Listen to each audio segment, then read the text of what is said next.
What's going on, guys? This is Moonchild, a Do No Way, and today we're deep diving into the Vex Enemy race in Destiny 2. If you're new to the game, figuring out what you're fighting and how to kill it can take forever, so in this video I'm gonna break down what the Vex do and how to put them in the grave. Let's start with Goblins. These are the rank and file peons of the race. Their solar cannon is called the Slap Rifle, and they get more dangerous the more of them there are around. They've got a big shiny jewel in their stomach for a crit spot, and every now and then they're gonna squat down like they're about to let out a killer fart. When that happens, it protects the jewel, but if you shoot them in the face, it'll knock their head off and make them go insane. They're gonna fire their weapon like crazy, run right up to you and try to self-destruct. That can get messy if you don't deal with it quick, but Psycho Goblin forgot he has a crit spot, so they're pretty easy to put down. Certain activities make these enemies drop pools of fluid when they die. Those hurt a lot when you stand in them, so watch your feet and try to stay out of melee range. Next, we're going to talk about Hobgoblins, and these guys are going to make you rage. The line rifle they use as a weapon deals solar damage and acts like a sniper. If the activity has the right modifiers, this thing can flat out one-hit you. When you start to shoot them, their special ability triggers and they hunker down and catch fire. That makes them immune to damage while they regenerate health, and it'll burn you if you get too close. If you run an anti-barrier mod on one of your weapons, you can tell them "F your shield" and blast right through their immunity. If you haven't guessed by now, their crit spot is the glowing jewel in their stomach. Pretty much all the Vex have one. Just like the Goblin, you can knock these dudes' heads off like a rock'em sock'em robot. When you do, again, just like the Goblin, they're gonna go into Fanatic mode, which disables all their abilities, and that's an easy way to avoid that whole shield nonsense altogether. Next, we're going to cover the Harpies, and this is clearly the Vex's best attempt to recreate a common pigeon. These fly through the sky with the greatest of ease, and more often than not, you're going to see them with the same slap rifle you'd see in the hands of a goblin. A lot of times, these have an arc shield. To break it nice and easy, just use an arc weapon. Their crit spot is the eyeball, or as I call it, the butthole, and because they can fly, they can get angles on you that other enemies just can't. Prioritize thinning their numbers before shit gets too dangerous. Minotaurs are up to bat, and these void-shielded douchebags are the OG Vex Enforcer. Back in Destiny 1, they didn't even have a crit spot, but nowadays you can find them with the same stupid jewel you'd see on all his buddies. These are coded to be highly aggressive. When you get close, they're gonna try to flank you by teleporting all over the place, and if they close the gap, they're gonna smash in your skull. Believe it or not, that's painful, and you want to avoid letting them get into melee range. The weapon they use is called the Torch Hammer, and it'll destroy your health bar in just a couple of shots. That deals concussive void damage, and to soften the blow, you can put concussive dampener or void damage resistance mods in your chest. These guys will kick your ass if you're not paying attention, so keep your wits about you.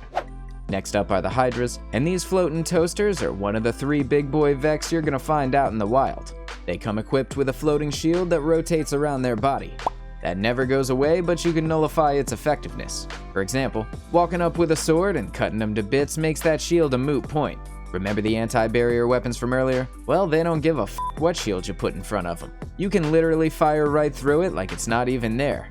Hydras use a weapon called the Aeon Maul, which is an awfully fancy way of saying 2 big void cannons. These function exactly like the Minotaur, but with double the firepower and therefore double the danger.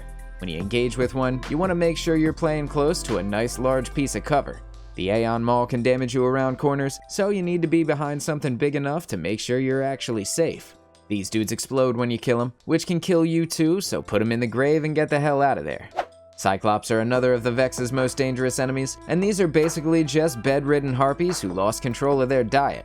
Like big-ass mortar launchers, the void blasts they shoot hit hard enough to wreck your whole fire team in one hit. Just like the Harpies, their crit spot is the butthole, and when you start taking away their health, it activates their special ability.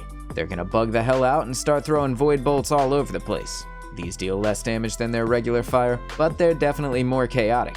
That little temper tantrum is easily avoided by just keeping your distance. Wyverns are the top of the pack for Vex enemies, and this space chicken does not f around. They've got a ton of hit points, and the warp lance on either side of their face acts like a giant void shotgun. As you might imagine, that hits like a truck. The Wyvern can activate shield projectors that protect their allies from any type of damage. These come out of their body like fins, and if you see the immune text pop up, that's what you're shooting. Their other special ability is a pounce attack, and you can tell it's about to happen because it'll float up in the air like Dalsim from Street Fighter. When that happens, do your best to get the hell out of dodge. Getting hit with that attack is very much a death sentence. If the massive damage doesn't get you, you're also going to be yeeted backwards, and crashing into something with that kind of velocity is good game. The The Wyvern crit spot is the same jewel in the center of their body, but at the start of the fight, it's only going to be visible from behind. You can think of it like a Vex tramp stamp. The armor of the shell protects it from harm, so to expose the jewel, you're going to have to deal about half its hit points worth of damage. You want to use things that don't rely on crits to hit hard, like grenades and rocket launchers. After you've hurt it enough, the body opens up and the jewel becomes exposed. That's all well and good, but coincidentally, that's also the time it becomes finishable. You want to look for a gold glow on its body or the circle over its head as an indicator. That can be kinda hard to see, so keep your eyes peeled, and as soon as it pops up, you want to bait that motherfucker around a corner. To do that, just break line of sight with the Wyvern, crouch down, and play the waiting game. As it comes to the edge of your piece of cover, start spamming your finisher button and strafe out into view. If you did it right, you're gonna cook that goose in the blink of an eye. Thanks for watching. I am Moonchild of Do No Way, and I will see you in the next video.